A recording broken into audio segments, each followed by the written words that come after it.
سلام بچه‌ها، اومدم براتون قسمت 21 رو خلاصه کنم. لطف کنین اولا که ساب کنین، دمتون گرم. دوما که شروع میکنم قسمت 21 قسمت بعد فیناله. اینجا اتفاقات مهمش رو فقط میگم. یکی اینکه شاهین اومد یه دورویی انجام داد، یعنی خودش رو کرد، برگشت گفتش که آره دمش گرم، مثلا فرشاد اینجا خیلی باحال بود فلان اینا، جاش خالی و اینا، ولی از طرفی خودش واسه قبل به فرشاد رای داده بود که حذف بشه. و جدای از اون هنوز از بقیه واسط میگه که شما چرا مثلا به کی رای دادی، چرا رای دادی، همچین حرفایی زد. و حتی به سیام زد، گفتش که سیام منتظر بوده که فرشاد بره که این بره دیت با نگار. خبر دوم که یه دیت ناموفق داشتن سیاوش و نگار، که سیاوش این نخ میداد سربسته، نگار نمیگرفت، گردن نمیگرفت، هم گفت ما دوستیم و فلان و اینا، توی فضا خیلی رمانتیک هم برده بودنشون و اینجور حرفا. خب نگار گردن نگرفت، مثلا از روز اول که گردن نمیگرفت سیار. بعد موضوع دوم این که ترانه دوباره این هم کارهایی که با علی میگه، حالا نه به اون شدت ولی باز هم دوباره لافتر کولنش شروع شد با محبود توی یه روز دو روز. و محبود هم گویا شخصیت شبیه به ترانه است و فکر نمی‌کنم به اون شدت باشه، ولی بازم شباهت‌هایی دارن.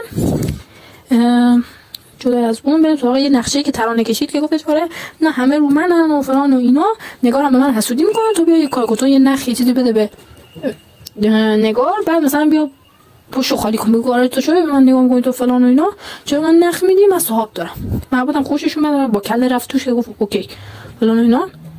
بعد دیگه یه قسمت مهم دیگه چه بود که نگار توی جمع راجع به اینکه شاهین باش تیک و تاک میزنه صحبت کرد و شاهین که گردن نمیگرفت یکم بهش توضیح داد و اینا، مثلا گفتش که آره چرا اون حرف رو اونجا که من مثلا فلان بودم زدی و اینا. بعد این آخر سر دیگه شاهین اعتراف کرد که آقا من هم مثل تو که فرشاد داشتی ولی با بقیه آشنا میشدی، من پلنم همین بوده، منم آدمم، هم کار تو رو کردم، تنازم دارم، ازش هم راضیم، ولی این کارم میکنه.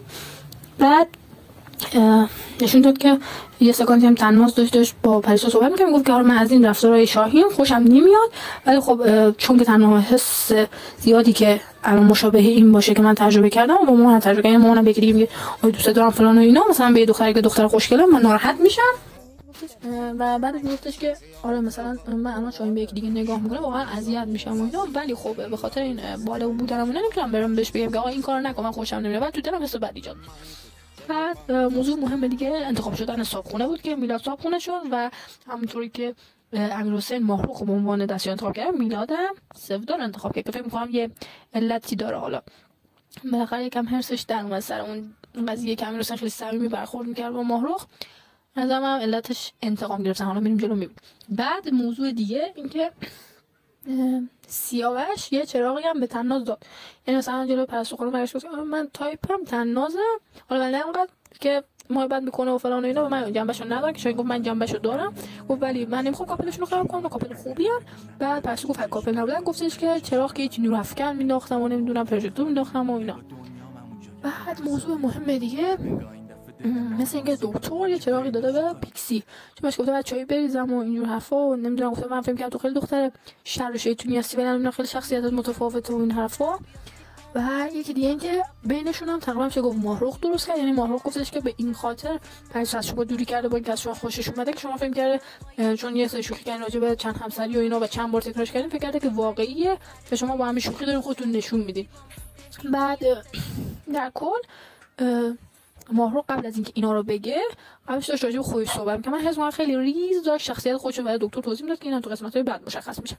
من خیلی فان درست نکردم، اصلا فان درست نکردم این ویدیو رو، فقط خواستم که لپ مطلب توی مثلا یک 10 دقیقه بیاد دستتون دیگه، وقتتون هدر نره. امیدوارم خوشتون اومده باشه. اگه خوشتون میاد از این دست ویدیویی که من بیام خلاصه کنم براتون همه رو، یا اگه انتقادی دارین بهم بگین تو کامنت‌ها، ممنون میشم ازتون.